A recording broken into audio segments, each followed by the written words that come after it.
It was a cold December night.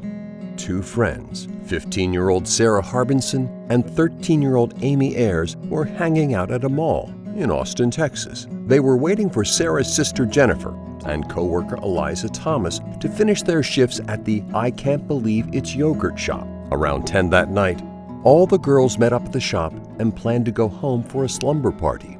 But none of them made it home. You don't ever think anybody's going to come into a yogurt place and shoot you. I mean, and shoot you and all your friends. It just doesn't happen in a yogurt place. Just before midnight, Austin police see smoke rising from the mall and discover the unimaginable. We heard a knock on the door at 5:15 in the morning, and it's the cops telling us there was a fire at the yogurt shop. They wanted to know if we were the parents of Amy Ayers. Amy, Jennifer, Sarah, and Eliza were all found dead. The teens were shot in the back of their heads, and their bodies were left to burn, along with most of the evidence. 8 painful years passed until police arrested 4 men and charged them with capital murder. We finally got answers. Somebody's going to pay for the crime. But that sense of justice quickly vanished. 2 of the suspects' charges were dropped. The other 2, Robert Springsteen and Michael Scott, were convicted, only for the court to later overturn their cases. It's wonderful, and I'd like to thank God and my families and my attorney. Prosecutors argued there wasn't any forensic evidence in the case to convict the 4 men. There comes a point when, what else do you do? I mean, we've exhausted all the means that are available to us at this point. In 2017, Austin PD found a male-only DNA database in Florida. They uploaded a DNA sample from Amy's body and got a match to a sample in the Florida database. That match happened to be uploaded by the FBI. It was from the FBI. We thought, well, now that is really exciting news because that's a law enforcement agency. And we surely will get full cooperation in seeing what we can learn from this piece of DNA. But they were wrong. The FBI wouldn't release any information about their sample because it was given to the Florida database for research, and all donors have to remain anonymous. I thought this was going to be the break that was really going to help us. And what do? We get slapped in the face by the FBI. The match in this database can't identify a single suspect, but it does reveal a person's male lineage, meaning you could trace its father and ancestors. To them, it may not be information they think would be helpful to us. They don't know all the details of our case either, and there might be some little something that is a glimmer of hope that our police department can connect.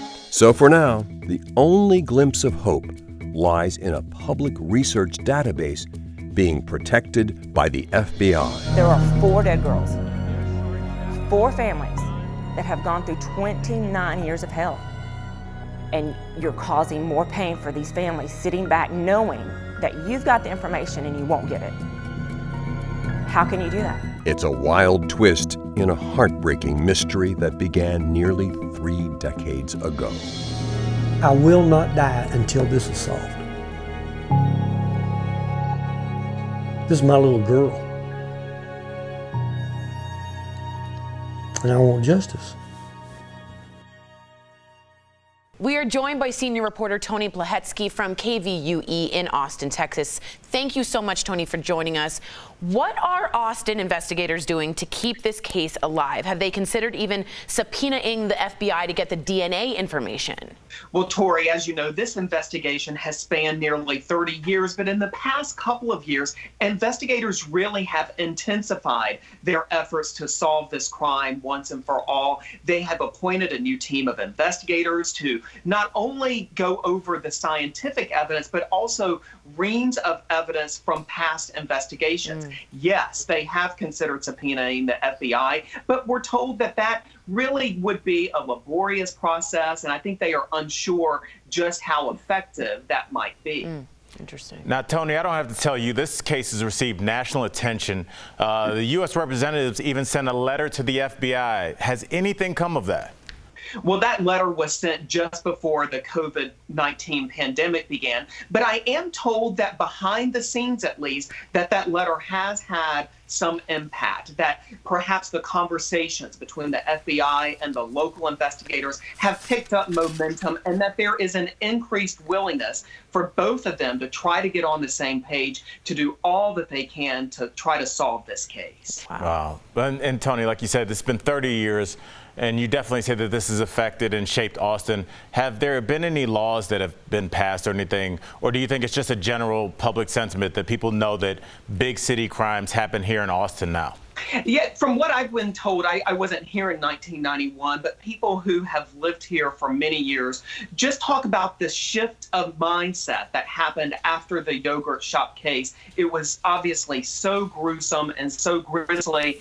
4 teenage girls who really were just at a yogurt shop, which we all know were very popular in the early 1990s. But in terms of any sort of new laws or legislation, I think that could be something interesting that comes out of what's happening now with regard to the forensic evidence. We're just going to have to wait and see. Our hearts are with Austin and with the families. Thank you, Tony. To read more on the case, visit kvue.com. You can also listen to the podcast episode, Austin Yogurt Shop Murders, out now. You just have to search True Crime Chronicles on your favorite podcast player. Again, Tony, thank you for great reporting.